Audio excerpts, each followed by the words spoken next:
Hello চুলবুলি, কেমন আছো? সবাইকে বলো গুড ইভিনিং।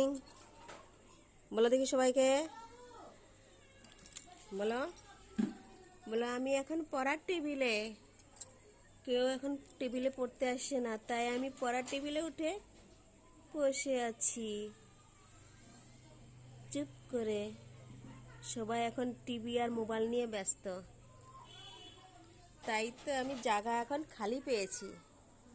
এখন ঘুমাচ্ছি না? হ্যাঁ, এখন ঘুমাচ্ছ। এদিকে দেখি চুলবুলি, বাই বাই বাই করে দাও, টাটা বাই বাই। চুলবুলি, হ্যাঁ চুলবুলি ডাক দিলে তার লেজ নাড়ায়। চুলবুলি, এই যে আবার লেজ নাড়ায়।